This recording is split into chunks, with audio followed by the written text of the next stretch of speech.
आदरणीय दर्शकवृन्द नमस्कार। एउटा विशेष विषयवस्तुको साथमा उपस्थित भएको छु। विशेष गरी कैलाली हत्याकाण्डका दोषी भनिएका रेशम चौधरी, जसलाई तीनै तहका अदालतहरूबाट दोषी ठहर गरी जन्मकैदको सजाय सुनाइयो, उनलाई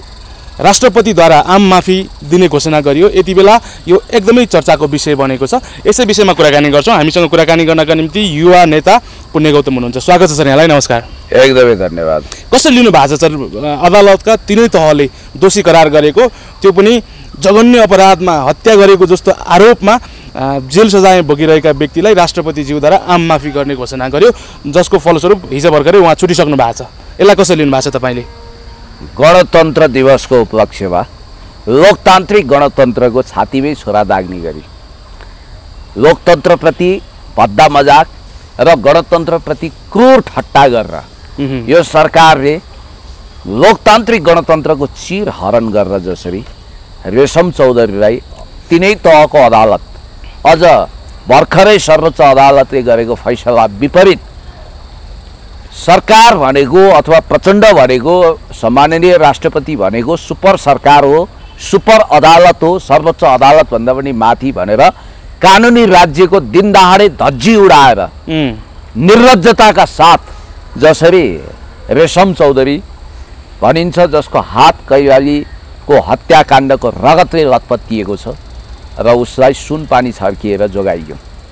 यो साह्रै ठुलो विडम्बना छ। यो धेरै दुःखको कुरा हो। अब बुझ्नु यो छ कि रेशम चौधरीलाई राष्ट्रिय शक्ति केन्द्रले मात्रै जोडबल गरेर छुटाएको हो। मेरो तथ्य र सूचनाले के बताउँछ भने होइन, यसमा विदेशी हात छ। कैलाली टिकापुर हत्याकाण्डको बियो रचना जसले गरायो, त्यही शक्ति लागेर रेशम चौधरीलाई जसरी पनि छुटाउने प्रपञ्च गर्यो र प्रचण्डको भारत भ्रमण अगाडि नै उनलाई छुटाउने असाइनमेन्ट दिएको थियो। मालिकहरूको आदेशलाई मात्र प्रचण्डले तामेल गरेका हुन्। अरू त अरू सम्माननीय राष्ट्रपतिज्यू जसले न्याय कानुन विधि सरकार यहाँको शासन प्रशासन लाचार भयो, विवश भयो, गिडगिडायो, सकेन, हार्यो। किनभने उनीहरूको वफादार नोकर जो उनीहरू हो, पहिलो कुरो त राष्ट्रपति भन्ने संस्थाको गरिमा र सम्मान बचाउनको लागि त्यो एउटा इन्स्टिट्युसन पनि हो, त्यो कन्स्टिट्युसनल इन्स्टिट्युसन हो। त्यसको सम्मान बचाउन राष्ट्रपतिले राष्ट्रपतिको जस्तो भूमिका निर्वाह गर्नुपर्छ। यसमा सक्नु भएन? म तपाईँलाई भन्छु, यहाँ चोचोमोचो मिलेको हो कि भनेर बेनिफिट अफ डाउट लिन सकियो। किनभने उहाँको पनि ब्याकग्राउन्ड पृष्ठभूमि भनेको पूर्व काङ्ग्रेसी हो। जे भए पनि उहाँ प्रधानमन्त्री हुन चाहनुहुन्थ्यो, पार्टी सभापति हुन चाहनुहुन्थ्यो, त्यो हुन सक्नु भएन। राष्ट्रपतिमा उहाँको सेफ ल्यान्डिङ गरियो। भारतमा प्रणब मुखर्जी जस्तै उहाँको छिउदा र कुण्ठा त्यहाँ शान्त भयो। तर त्यो गर्दाखेरि के सौदाबाजी भएको छ भन्ने रहस्यको पर्दा हामी उगार्न सक्दैनौँ। यहाँ पेन्डोरा बक्स खोल्यो भने धेरै विकृति विसङ्गतिको लर्को लाग्छ। मैले तपाईँलाई यति मात्रै भनौँ कि राष्ट्रपतिज्यूमा मानवता थियो, अन्तर्राष्ट्रिय कानुनको सुझबुझ थियो र अन्तर्राष्ट्रिय मानवाधिकार सम्बन्धी उच्च कानुनहरू अभिसन्धिहरूको उहाँले परिपालन गर्नुहुन्थ्यो। नेसनल ल, इन्टरनेसनल जुरिस्प्रुडेन्स,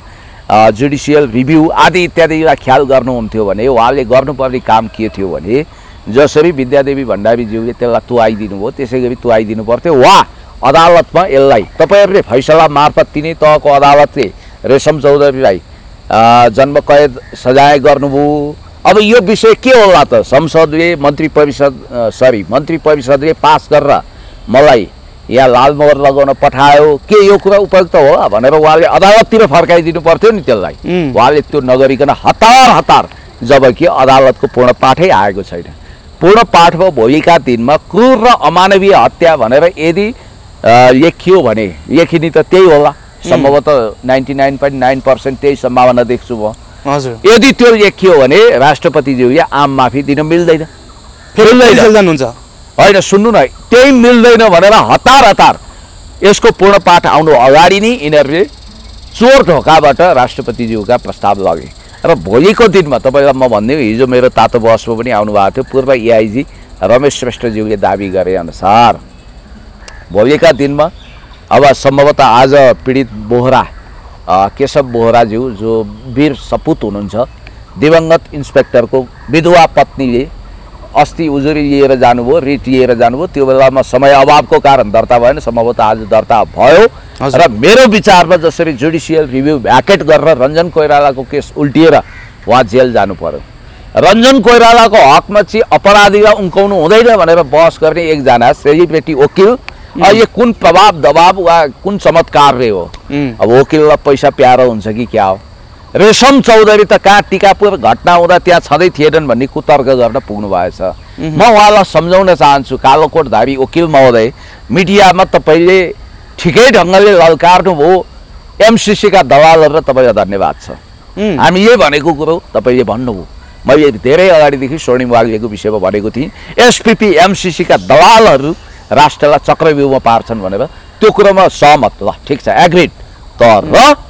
तपाईँले रेशम चौधरी त्यहाँ थिएनन् भनेर यो घटनाबाट सुनपानी छर्किन मिल्छ म तपाईँलाई भन्छु मुम्बईमा सिरियल बम ब्लास्ट भयो 1993मा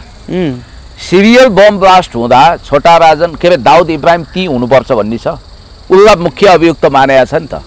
ऊ मोस्ट वान्टेड सूचीमा इन्टरपोलले रेड कर्नर लगाएर खोजिरहेको छ कहाँ छन् थाहा छैन होइन हजुर अब 9/11 को घटना घट्दा बिन लादेन अमेरिकामै थियो र न्युयोर्क सिटी वा वासिङटनमा थियो र वारदात भएकै स्थलमा पुग्नुपर्छ र अर्को कुरो म तपाईँलाई भनिदिन्छु आजकल मोबाइलको जमाना मिडियाको जमानामा मान्छे यहाँ बसेर अमेरिकामा अपराध गर्न सक्छ त अमेरिकामा उसले अपराध गर्यो भने इन्टरपोल लगाएर उसलाई समाउन सकिन्छ कि सकिँदैन भन्नाले यस्तो कुतर्क गरेर हुँदैन यो घटना चाहिँ के हो भने इनफ्याक्ट हामी जानुपर्छ किन रेशम चौधरीलाई भारतले महत्त्व दियो किन भूमिगत गरायो भूमिगत हुँदै त्यतिखेर प्रचण्ड प्रधानमन्त्री भएको बेलामा किन भेट्नुभयो यी आदि कथाको पछाडि लामो एउटा लहरो तान्दा पहरो गर्जिन्छ रेशम चौधरीले पछिल्लो समय भारतीयहरूसँग मिलेर भारतीयहरूसँग मिलेर उहाँले गर्नुभयो म भन्छु कैलाली टिकापुर हत्याकाण्डको व्यूह रचना हुनुको एउटै कारण के भने एस जयशङ्कर जो अहिले परराष्ट्र विदेश मन्त्री हुनुहुन्छ भारतको उहाँ त्यतिखेर मोदीको विशेष दूत बनेर नेपालको संविधान जारी हुनबाट रोक्न आउनुभयो तर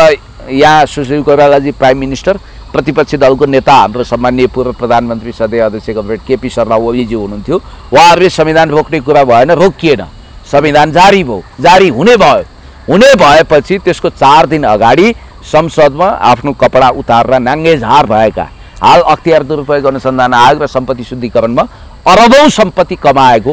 रहस्यमय स्रोतबाट कमाएको र विदेशी दलाली गरेको भनेर उजुरी परेका अमरेश कुमार सिंह लगायतका बाबुराम भट्टराई लगायतका नेता व्यक्तित्वहरू गएर र थारू समुदाय तपाईँहरूले जे हतियार छ घरेलु अरू हतियार के छ भाला वर्षा कटुवा हँसिया हथौडा जे छ लिएर उत्रिनुहोस् कत्लेआम गर्नुहोस् भन्ने टाइपको भड्किलो भाषण गरेको हुनाले यिनीहरूलाई पनि अब अनुसन्धानमा तान्नुपर्छ अमरेश कुमार सिंहहरूलाई पनि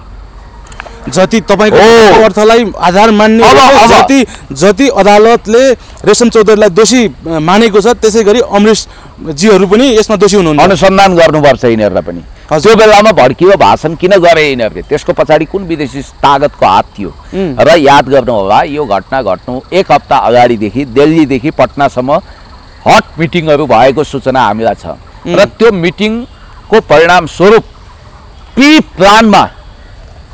बोर्डरबाट सार्प सुटरहरू मगाएर प्रहरीलाई निशस्त्र राखिएर एसटिएफले मद्दत गर्नु पर्थ्यो सशस्त्र प्रहरी फोर्सले गरेन त्यहाँ नेपाल प्रहरीको भावी आइजिपी भनेर कहलाएका लक्ष्मण नेउपानेदेखि होनाहार युवा इन्सपेक्टर केशव बोहरा लगायत 7-8 जना देशभक्त अमर प्रहरीहरूले रगत बगाएर शहादत प्राप्त गरे र 2 वर्षको दुधे बालकलाई पनि भाला रोपी हत्या गरियो विलियम शेक्सपियरको नाटक मर्चेन्ट अफ भेनिसको पात्र साइलक भन्दा पनि खतरनाक अपराधीहरू हावी भएर रगतको होली खेले र त्यो एउटा दुर्दान्त घटना थियो र त्यसपछि रेशम चौधरी त्यही कथित थारू सङ्घर्ष समितिको थरवट सङ्घर्ष समितिको अध्यक्ष थिए रेशम चौधरीको विषयमा धेरैलाई थाहा छैन म तपाईँलाई बताइदिन्छु सम्भवतः उनी मभन्दा एसएलसीमा 1 ब्याच जुनियर हुन् रत्तराजी क्याम्पसमा पढ्थे अहिले हावादारी टाइपको मान्छे थिए गीत सित गाउने आफूलाई जहाँ पनि स्थापित गर्न खोज्ने यो हाउडे टाइपको व्यक्तित्व थियो र एसबिसी एफएममा उनी बेर्नु निस्किने गरी कराउँथे चिच्याउँथे र त्यसपछि उनी दरबारियाहरूको सङ्गतमा पुगे तत्कालीन प्रधान सेनापति प्रज्वल शमशेर जङ्गबहादुर राणा र उनको धर्मपत्नीले खूब माया गरेको रेशम चौधरीलाई सिन्धु राणाज्यूले एल्बम पनि निकालेकै हुन् र त्यसपछि 63 को आन्दोलनपछि यिनी भारतीयहरूसँग नजिक भए बाबुराम भट्टराईसँग नजिक भए र यिनले फुलबारी एफएम सञ्चालन गरे अब अहिले त कुरा के पनि आइरहेछ भने एउटा डिभोर्स नगरिकन नेपाल सरकारले फेरि अर्को विवाह गर्ने अनुमति दिँदैन आशा चौधरी नामक महिलाले आफ्नो पति दाबी गर्दै बच्चा सहित एउटा आगरा ताजमहल अगाडि फोटो सार्वजनिक गरेकी छिन्, जबकि नेपाल सरकारको मन्त्री पदमा बहाल भएकी उनकी पत्नी भनेर चिनिने उहाँ त हुनुहुन्छ अहिले, तर आशा चौधरीले पनि मेरो पति भनेर आउनु भएको छ, याद गर्नु होला। बहुविवाह भयो त्यसो भए रेशम चौधरी एक साथ दुईवटा विवाहको अस्तित्व। भीम उपाध्यायले त्यो यता महेन्द्रनगर अनलाइन हो कि केबाट आएको न्युज त्यहाँ ऊ पनि गर्नुभएको छ प्रमाणसहित, साभार पनि गर्नुभएको छ, त्यो सेयर पनि गर्नुभएको छ। मैले भन्न खोजेको खैर यो व्यक्तिगत पाटोमा कानुनी लडाइँ होला के होला त्यो बेग्लै कुरा हो। अहिले 4 दिन केही रमाउन रेशम चौधरी केही छैन, तर अन्ततः मैले हिजो एआई साहबलाई सोधेको थिएँ, उहाँ भूतपूर्व प्रहरी सङ्गठनको प्रमुख पनि हुनुहुँदो रहेछ, उहाँलाई मैले सोधेँ के होला त तपाईँहरूले नेपालको अदालतबाट न्याय पाउनुहुन्छ भन्दाखेरि उहाँले विगतको नजिर पेश गर्नुभयो। रञ्जन कोइरालाको हकमा जुडिसियल रिभ्यू अर्थात् भ्याकेटमा गएर पुनरावलोकन गरेर उहाँ छुटिसकेका मान्छे फेरि जेल परे। भोलि यसलाई क्रूर हत्याको व्याख्या गरेर पूर्ण पाठमा व्याख्या गरेर यदि अदालत गयो भने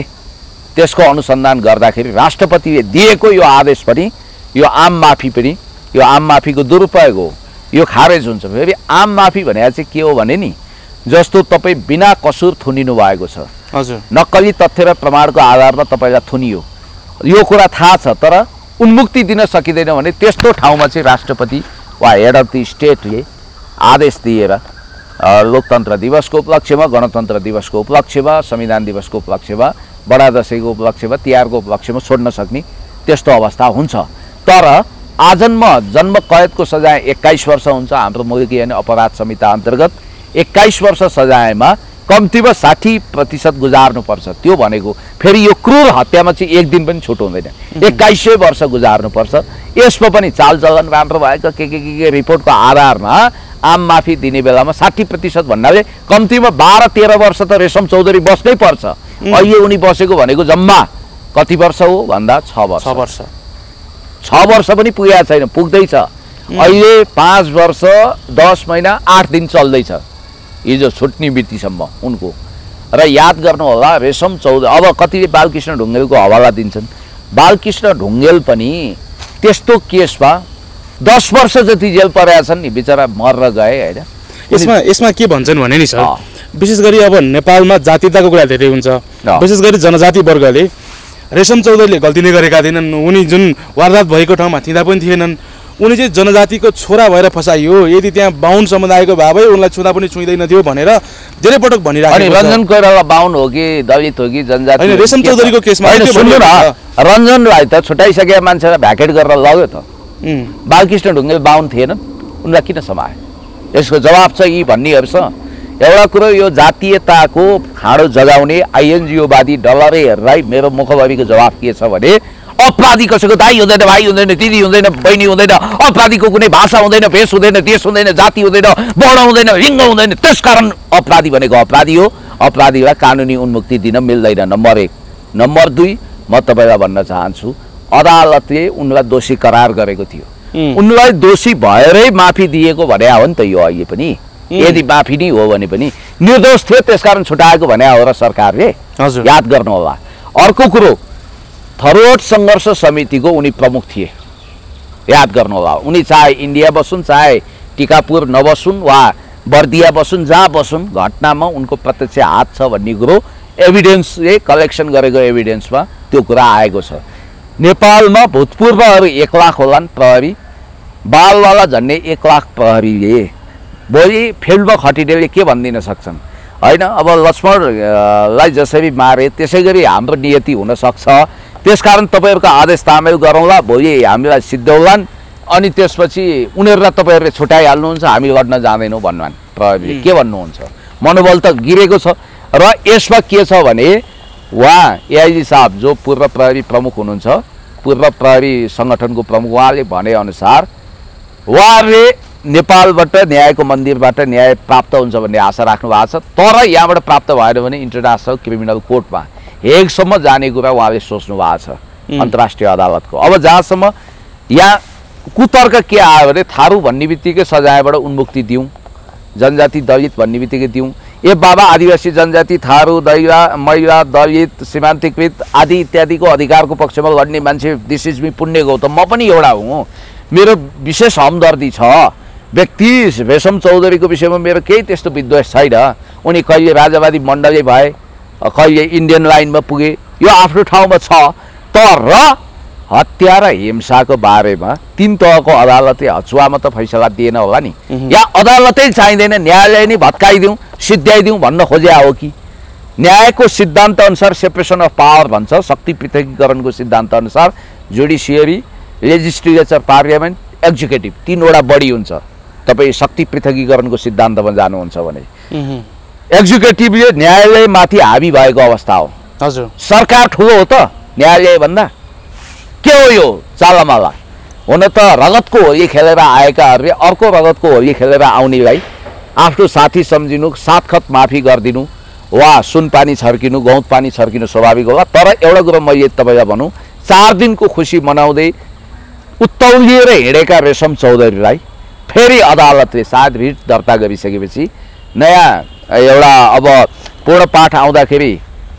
एक ढङ्गको न्यायिक फैसला गर्नेछ र उनले वास्तवमा आफ्नो जुन कमजोरी छ गल्ती छ अपराध छ त्यसको सजाय सायद उनलाई भगवानले अदालतले दिलाए छोड्नेछन् त्यसो भए पुनः रेशम चौधरी फेरि जेल जान सक्ने सम्भावना प्रबल छ यति बेला के सर धेरैजना हुन त तपाईँ पनि रेशम चौधरीको विरोधी नै हुनुहुन्छ कतिले उहाँको म विरोधी होइन म कानुनी राज्यको स्थापना हुनुपर्छ रेशम चौधरी मार्फत भारतीय लाइनमा किनभने यसमा त भारतको पोल खोल्ने हो यो ग्रान्ड डिजाइन भारतको हो भन्ने आइसकेपछि त दक्षिणका समस्या पर्ने हुनाले अहिले at any cost at any rate रेशममा छुटाइएको हो कार्यक्रमको अन्तमा छ सर आम दर्शकलाई के सन्देश दिनुहुन्छ आजको कार्यक्रमबाट विशेष गरी रेशम चौधरीको बारेमा होइन उहाँ फुर्तिलो मान्छे होला ठिक छ सजाय काटेर आउनुहोस् न पुनर्स्थापित हुनुहोस् केही छैन हाम्रो भनाइको मतलब तर अब यसरी कानुनको दुरुपयोग गरेर त्यो बुदा के को लागि हो भने तपाईँ निरपराध निर्दोष हुनुहुन्छ तर तपाईँको कोही छैन कानुनी रूपमा पनि फस्नु हो भने राष्ट्रपतिले सरकारको सिफारिसमा निर्दोष मान्छे छुटाउनको निम्ति प्रयोग गरिने दफालाई बुदालाई सरकारले गैर कानुनी तरिकाले दुरुपयोग गरेकोमा हामी दुखी छौँ र रेशम चौधरीलाई अहिले छोड्यो भने एकाध वर्षभित्र मोहम्मद अफताब आलम जसले जिउँदै इँटा भट्टामा मान्छे जलाएका छन् सञ्जय टकला जसले बम विस्फोट गरेर मान्छे सिद्ध्याएका छन् तिनीहरूलाई पनि छोड्ने बाटो खोल्छ यसो नगरौँ म यही भन्छु हस् सर समय दिनुभयो यहाँलाई धेरै धन्यवाद र त्यो कुनै विद्रोह क्रान्ति पनि थिएन त्यो विशुद्ध एउटा भारतीय ग्रान्ड कन्स्पिरेसीमा भएको घटना थियो अब लाल आयोगको हवाला दिने हेरेर म के भन्छु भने पूर्व न्यायाधीश गिरीश चन्द्र लालको नेतृत्वमा बनेको त्यो आयोगको प्रतिवेदन सरकारको इन्ट्रेस्टमा तयार पारिएको छ र त्यसलाई अदालतले रेफरेन्ससम्म मान्यो भने छुट्टै कुरो त्यसलाई प्रामाणिक तथ्य मान्दैन थ्याङ्क यू हस्